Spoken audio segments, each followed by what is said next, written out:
Selamat pagi pemirsa. Setiap perayaan, setiap peringatan semestinya selalu dijadikan sebagai ajang refleksi. Begitu juga dengan peringatan Hari Pendidikan Nasional atau Hardiknas yang diperingati setiap tanggal 2 Mei.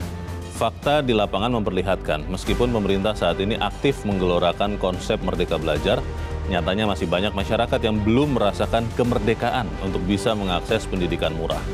Pemirsa, inilah editorial Media Indonesia di hari ini Jumat 3 Mei 2024 dengan tema pendidikan mahal mesti dievaluasi bersama saya Luna Samosir.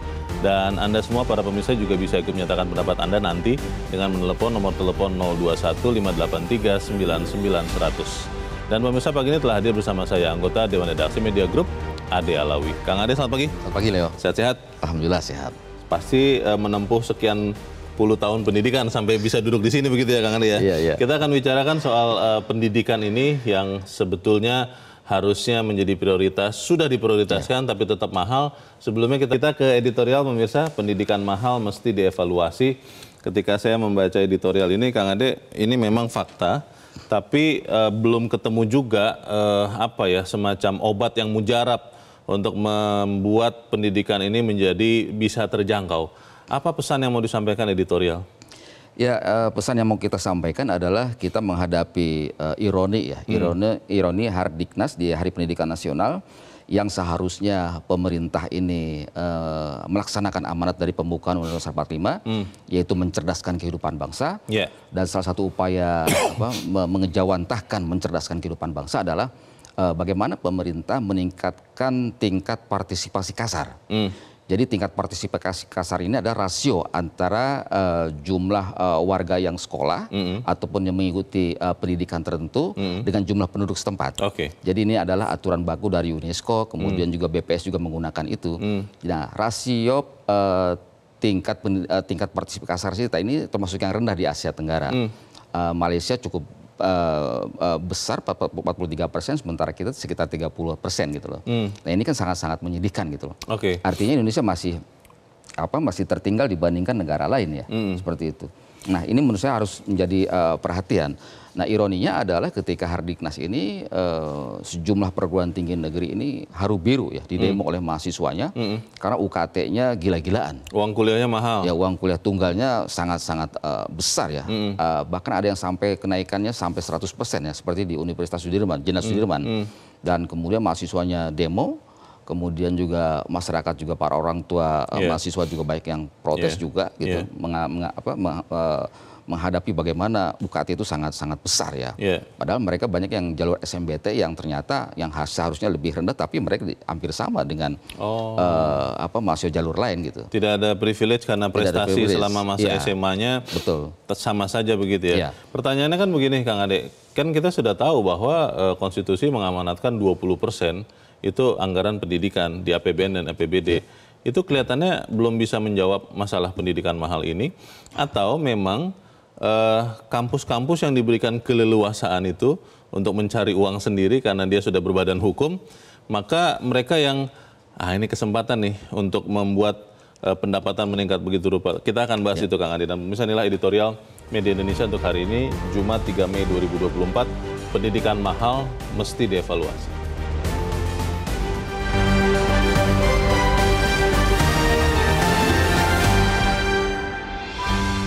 Pendidikan mahal mesti dievaluasi.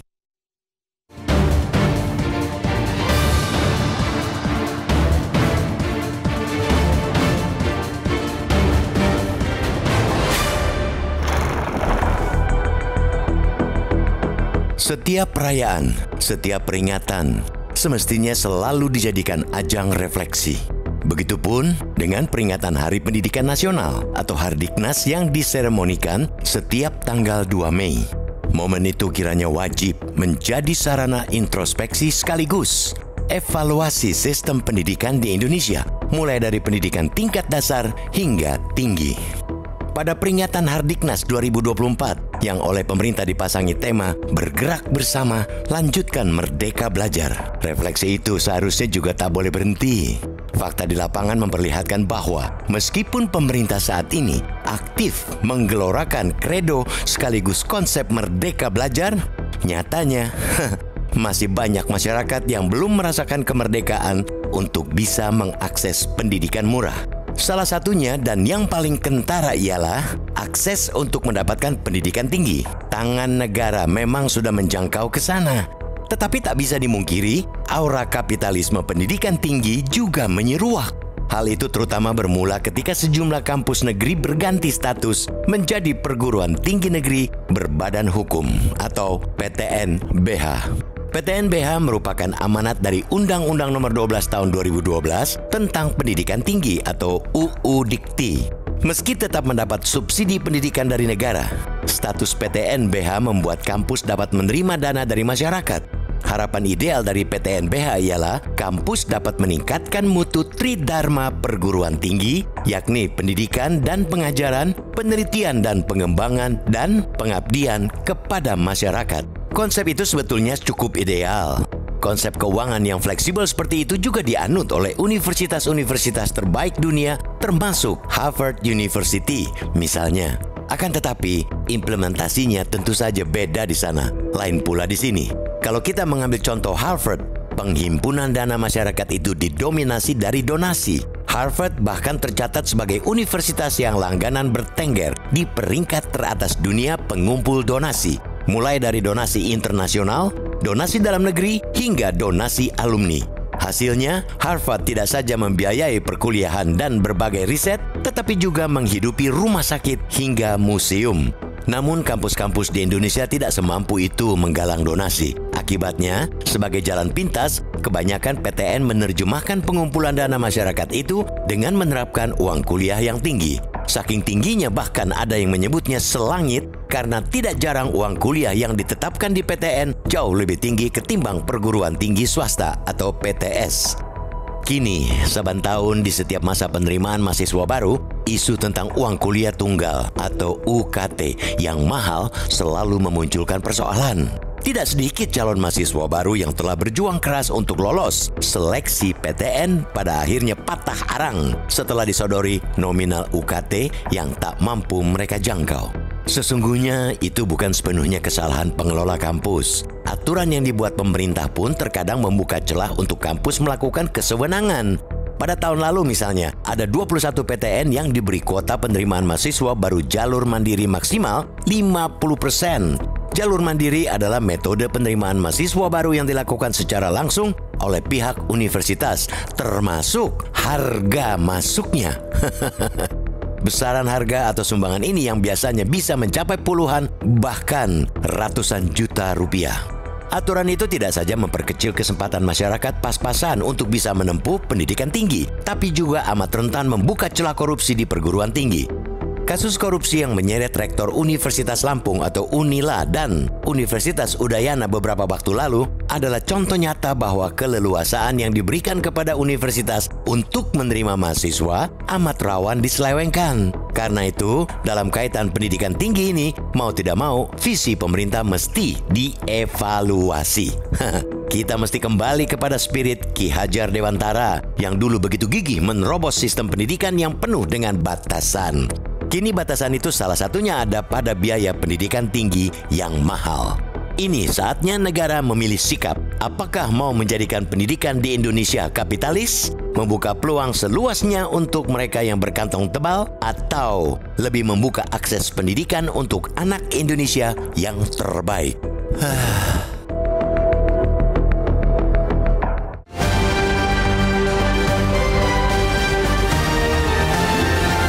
Di bagian berikut Anda bisa menyatakan pendapat Anda pemirsa. Untuk saat ini tetaplah bersama kami.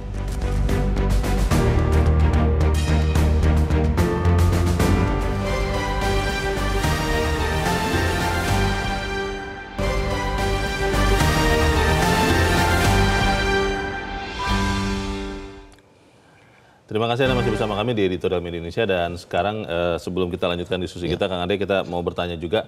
Kita sudah tersambung lewat saluran telepon dengan pengamat pendidikan Cecep Darmawan. Kang Cecep, selamat pagi. Selamat pagi, Bung Leonard, Bung Ade juga selamat pagi. Selamat pagi, Kang Cecep.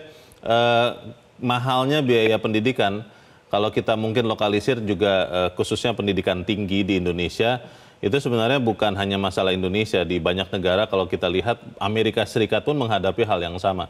Tapi pertanyaannya begini Kang Cecep, setelah APBN itu diwajibkan Undang-Undang Dasar 20% untuk pendidikan, ternyata tidak cukup juga untuk membiayai pendidikan kita, khususnya pendidikan tinggi. Ada solusi yang mujarab tidak sebetulnya? Bagaimana Kang Cecep? Ya, terima kasih. Pertanyaan bagus ya. Bahwa pendidikan hari ini makin mahal, iya. Ya, padahal kan pendidikan itu ranah publik, kewajiban pemerintah sebagaimana amanat konstitusi ya, mencerdaskan kehidupan bangsa. Dia adalah ya public good ya. Dia tidak boleh menjadi swastanisasi atau privatisasi bahkan liberalisasi. Nah, oleh karenanya ada dua hal yang harus diperhatikan. Pertama, bagaimana sih skenario 20% anggaran pendidikan yang minimal itu? Ya, itu harus redesign, ya didesain ulang.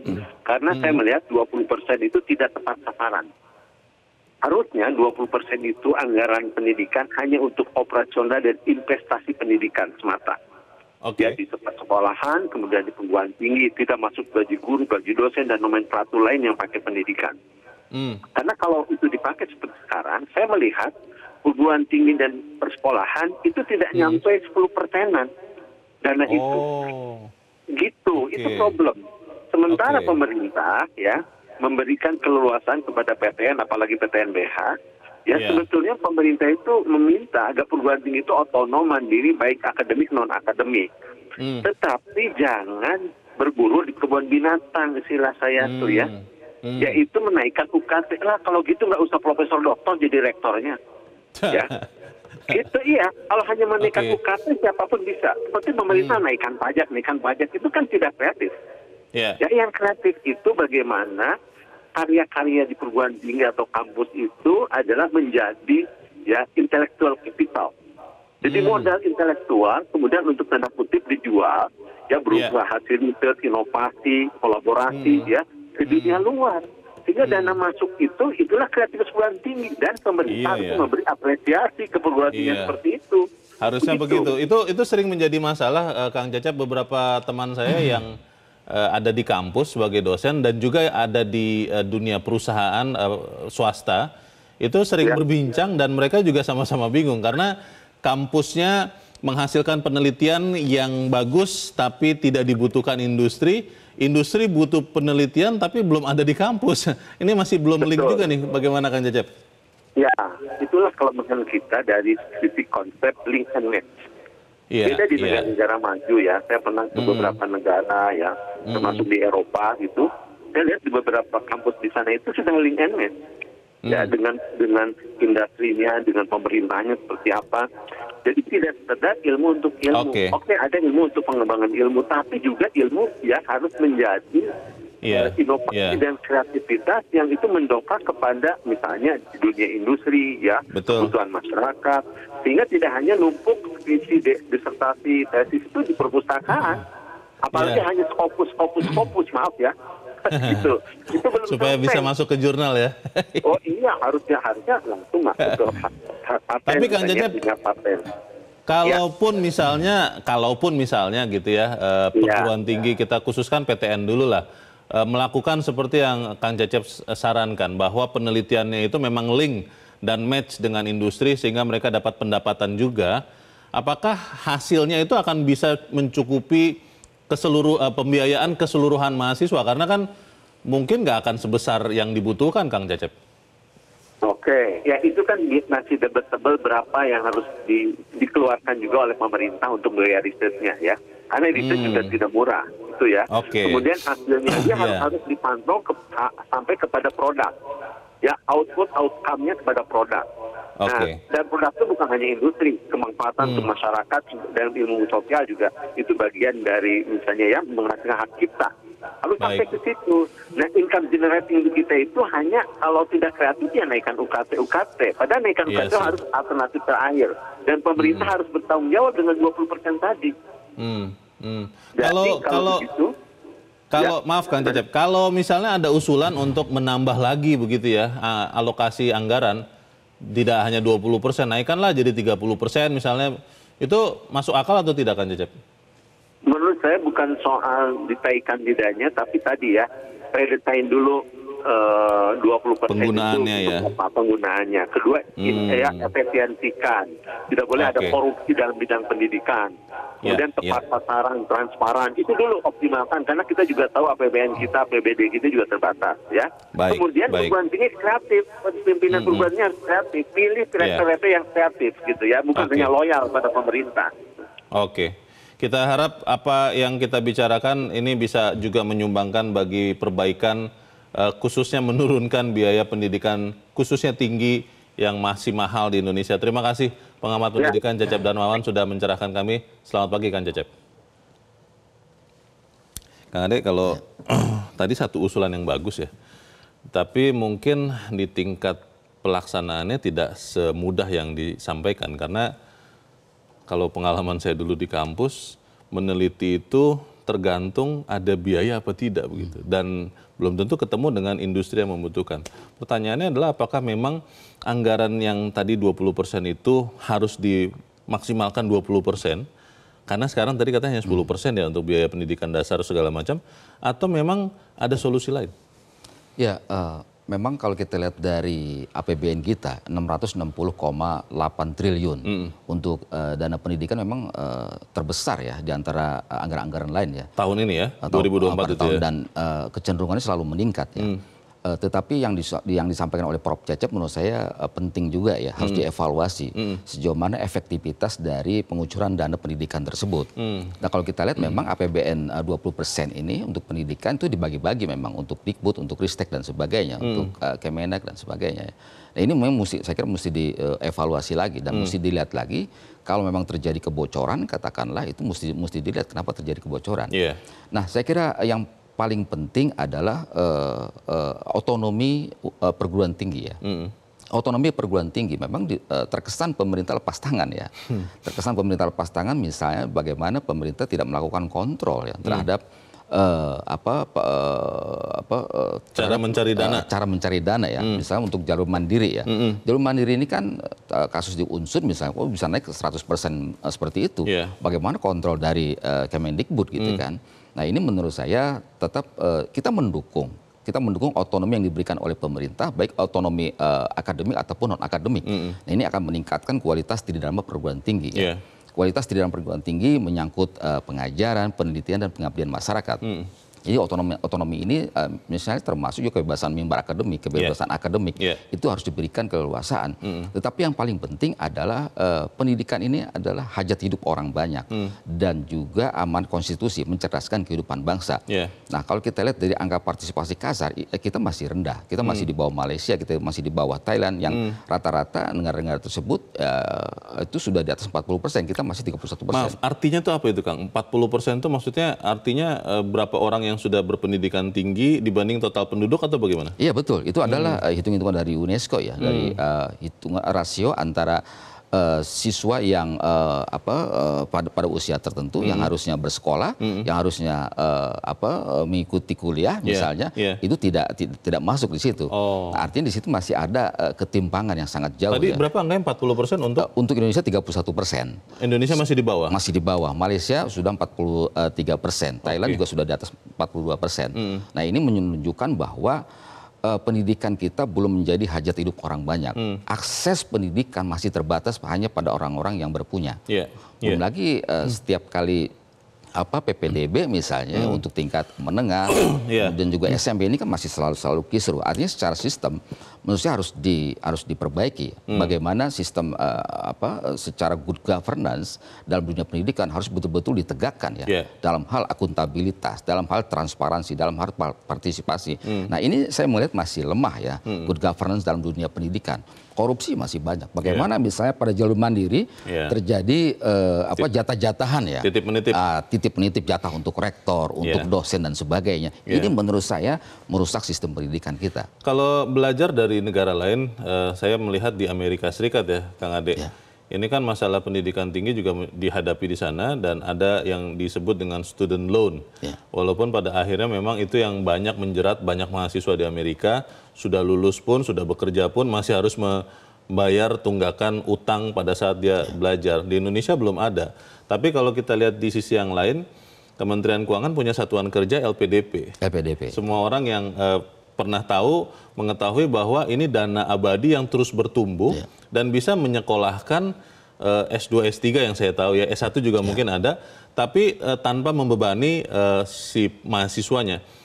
Konsep LPDP ini tidak bisa ditiru dan diperbesar untuk kemudian bisa membiayai mahasiswa-mahasiswa yang lain di seluruh Indonesia, Kang Ade? Ya, LPDP ini menurut saya sebuah upaya yang solutif ya, bagaimana meringankan para mahasiswa untuk menempuh pendidikan lanjutan ya. Iya. Nah, tetapi ini memang harus diperluas ya.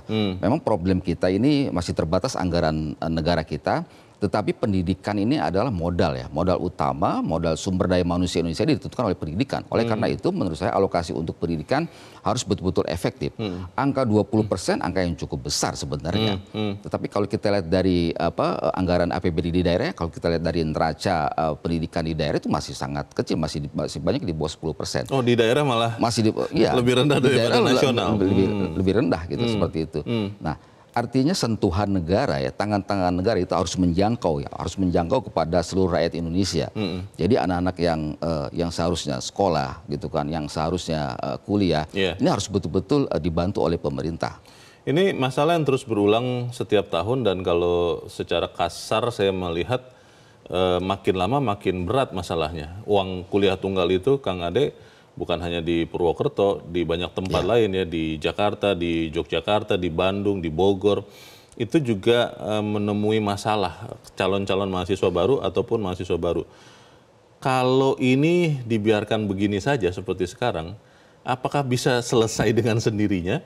Atau perlu langkah yang lebih terstruktur, sistematis, dan masif, mungkin juga untuk pemerintahan baru, supaya masalah ini benar-benar bisa diminimalkan? Ya, meskipun di Undang-Undang Dikti ya, Undang-Undang nomor 12 tahun 2012 ini memang memberikan otonomi, tetapi otonomi di sini pemerintah juga tidak bisa lepas tangan. Pemerintah masih bisa melakukan intervensi ya, terhadap misalnya terhadap pendaftaran mahasiswa baru, UKT misalnya, itu masih pemerintah punya hak juga di situ memberikan pengawasan, guidance dan batasan gitu. Nah, kalau dibiarkan ini luar biasa. Kalau ini terjadi menurut saya sangat berbahaya ya. Pendidikan kita berubah menjadi kapitalis, bahkan sangat liberal gitu. Dan ini menurut saya berbahaya ya. Akan memperlebar ketimpangan sosial di negara ini. Dan ini menurut saya berbahaya. Tapi kalau diintervensi ya, misalnya penetapan UKT itu Kang, terutama untuk misalnya PTN yang berbadan hukum, yang memang sebagian besar mungkin dananya harus cari sendiri, kan jadi mereka jadi akan sulit sendiri begitu. Kalau saya sebagai misalnya pihak rektorat dari PTNBH, saya menetapkan UKT naik dan itu salah satu cara untuk menghidupi kampus saya dan itu tidak boleh oleh pemerintah, sementara anggaran saya tidak ditambah oleh pemerintah, wah itu kan saya jadi mati sendiri. Bagaimana itu Kang Ade? Ya, saya melihat ada komunikasi yang tidak baik ya antara pimpinan perguruan tinggi dengan Kemendikbud ya. Terbukti misalnya ketika terjadi gejolak di kampus, ada demo besar-besaran dari mahasiswa, pihak rektorat selalu bilang bahwa UKT ini berdasarkan peraturan menteri. Tetapi dari pihak kementerian ketika terjadi gejolak ini juga mengatakan bahwa ya tidak sembarang menaikkan, itu ada ada guidance juga. Kami terus memberikan pengawasan gitu. Jadi ini buang badan dan bertanggung jawab. Iya. Jadi menurut saya ini harus dirumuskan kembali. Jangan sampai setiap tahun ajaran baru terjadi gejolak seperti ini. Baik. Nah, tetapi yang paling penting adalah bahwa pendidikan itu adalah hak dasar ya. Hak dasar warga negara yang tidak bisa diabaikan. Jadi ini penting, saya kira harus digarisbawahi ya. Oke, kita harus jeda dahulu Kang Ade dan pemirsa tetaplah bersama kami Editorial Media Indonesia, segera kembali.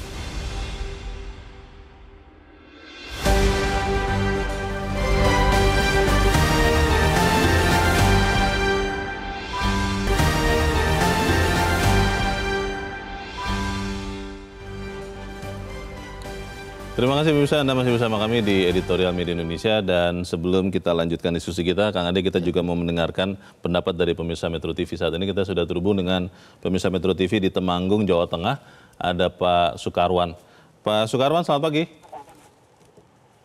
Selamat pagi Metro TV, selamat pagi Bang Leo. Selamat pagi Pak Sukarwan. Bagaimana Bang, Pak Sukarwan? kalau kita bicara tentang pendidikan, kita mesti ingat pembukaan Undang-Undang Dasar alinea ke-4. Kemudian daripada itu untuk membentuk suatu pemerintah negara Indonesia yang melindungi bangsa Indonesia dan seluruh masyarakat Indonesia dan ikut mencerdaskan kehidupan bangsa. Berarti kalau biaya pendidikan tinggi, negara tidak melindungi rakyat. Nah, kalau kita berpijak pada Undang-Undang Dikti nomor 12 tahun 2012, mestinya pemerintah tetap bisa intervensi, jangan terus lepas. Kalau dana APBN pendidikan disupport 20%, ya bisa ditambah lah. Yang anggaran militer saja lebih besar kok. Ditambah ya Pak? Nanti kalau ditambah kan, kalau anggaran pendidikan ditambah Pak Sukarwan, maka nanti pos alokasi anggaran yang lain akan diambil, itu semua akan protes itu menteri-menteri yang lain Pak, bagaimana tuh Pak Sukarwan? Ya mestinya Pak Nadiem Makarim selaku Menteri PDANK ya komunikasi ya dengan instansi terkait bagaimana dibagi secara proporsional. Karena pendidikan kalau kita berpijak pada pembukaan Undang-Undang Dasar 45 adalah investasi jangka panjang, harus dipikirkan betul. Ketika era 80-an saya kuliah, lihat saja di Gajah Mada itu ada orang tuanya tukang batu, tukang beca, tukang parkir bisa kuliah, artinya kan mampu, terjangkau. Di samping itu kampus-kampus menyediakan berbagai beasiswa, banyak beasiswa, saya saja dapat beasiswa. Pak Sukarwan, yang ketiga, Pak Sukarwan, mungkin yang Bapak katakan itu dulu Pak, itu adalah saat negara membiayai hampir semua kehidupan dari perguruan tinggi, lalu juga biaya kuliah itu disubsidi besar Pak, makanya kemudian dengan segala hormat walaupun orang tuanya kemampuan ekonominya tidak besar, anaknya tetap bisa kuliah. Waktu itu begitu loh Pak, kurang lebih bagaimana Pak Sukarwan? Itu juga rasional, tapi setidak-tidaknya faktanya dulu itu masih bisa orang-orang kuliah ya. Desa yang notabene petani tukang buruh kok bisa ya, seperti teman-teman saya dan termasuk saya. Ya, kalau dulu bisa, kenapa sekarang tidak bisa begitu ya maksud Bapak ya? Makanya sekarang kan income negara semakin banyak, semakin malah tinggi. Lebih bagus. Yang terakhir Bang, gini Bang. Ya Pak. Saya menghimbau, ini Menteri PDANK harus turun tangan. Kalau zaman saya era 80-an, semua institut, semua universitas itu menerima mahasiswa level S1 minimal. Nah sekarang kok universitas level Gajah Mada, Undip, itu menerima D1, D2, D3 dengan alasan sekolah vokasi. Itu kan merampas pangsa pasarnya akademi. Harusnya universitas, institut, itu harus menerima mahasiswa minimal strata 1, S1, jangan diploma. Sarjana ke atas ya. Akademi. Baik. Oke, terima kasih Pak Sukarwan di Temanggung, Jawa Tengah untuk pendapat Anda Pak. Selamat pagi. Di belakang Pak Sukarwan ada Pak Yunus Luat di Tanjung Selor, Kalimantan Utara. Pak Yunus, selamat pagi. Selamat pagi, salam sejahtera untuk semua warga yang cari tercinta. Selamat pagi, silakan Pak Yunus. Dari kami sangat mendukung apa yang sudah dibuat oleh pemerintah. Memang sudah wajar kalau dikatakan biaya pendidikan, biar dievaluasi tetap mahal. Ya, tetapi dibanding pada beberapa dekade tahun yang lalu, saya tidak bermaksud untuk mengatakan bahwa tahun-tahun yang beberapa tahun yang lalu itu parah, tetapi kita melihat memang sesuai dengan kondisi. Nah, jangan kita ragu dengan pendidikan, karena pendidikan ini, kalau mohon izin kami dari Kabupaten Bulungan, Provinsi Kalimantan Utara, beranggapan bahwa pendidikan ini adalah bagai matahari yang menerangi untuk menuju jalan masa depan bagi setiap yang menikmati pendidikan. Oleh sebab itu, bagaimanapun kita menghargai apa yang sudah dibuat oleh pemerintah daerah, baik provinsi maupun kabupaten kota, melalui bantuan-bantuan beasiswa, walaupun belum bisa menyeluruh, tetapi sudah ada gerakan. Nah, khusus untuk pendidikan di pelosok tempat kami, provinsi baru, kami sangat berharap supaya fasilitas sarana-prasarana layanan pendidikan baik yang ada di Universitas Negeri Tarakan atau UBT, Universitas Borneo Tarakan, maupun Universitas Kaltara, Unikal yang ada di Tanjung Selor.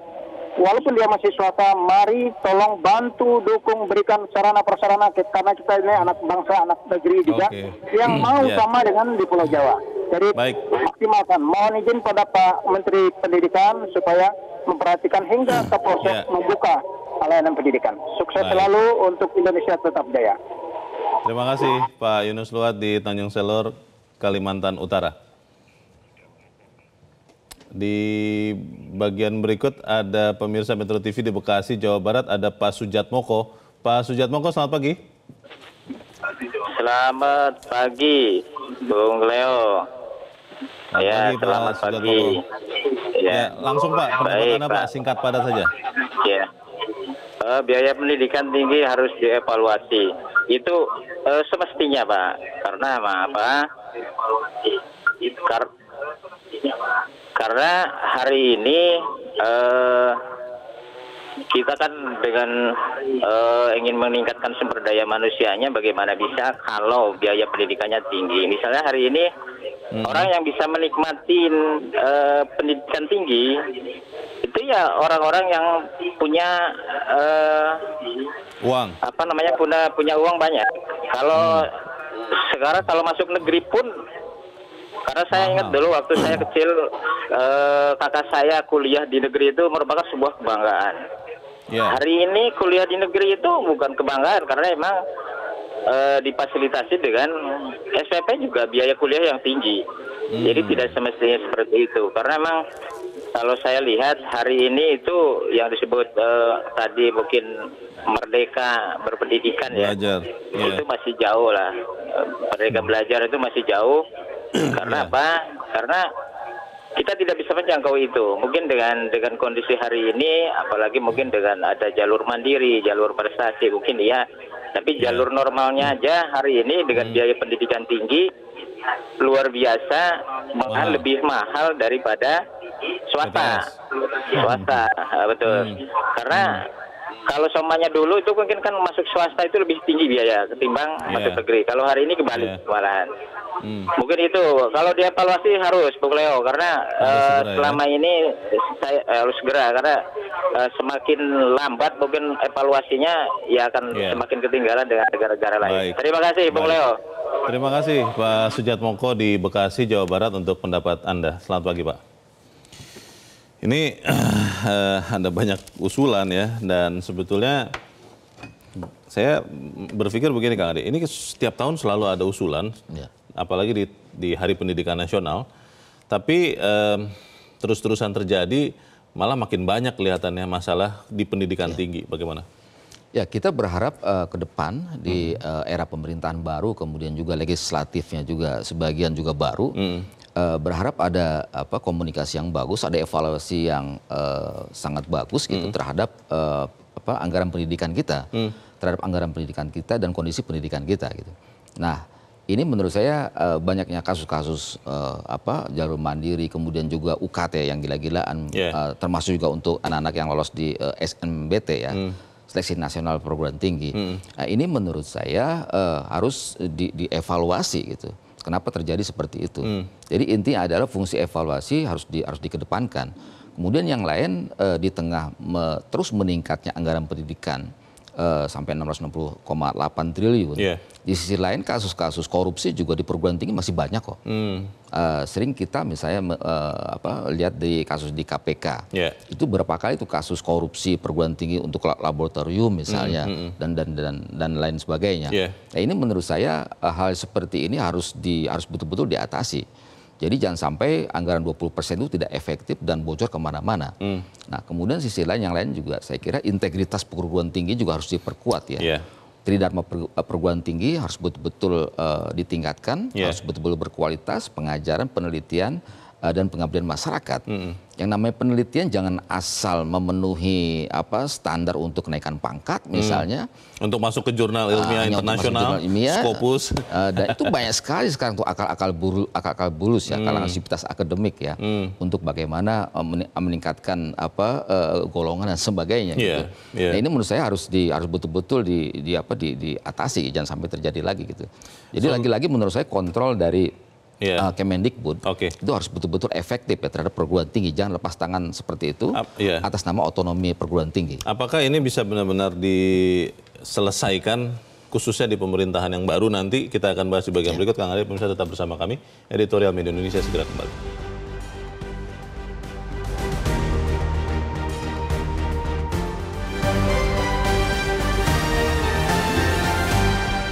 Media Indonesia mengajak Anda untuk mengakses fitur premium e-paper. Dengan sajian konten berbasis intelektual dan meneguhkan kebangsaan, Media Indonesia tampil dengan lebih dinamis melalui e-paper Media Indonesia yang dapat Anda akses kapan saja, di mana saja.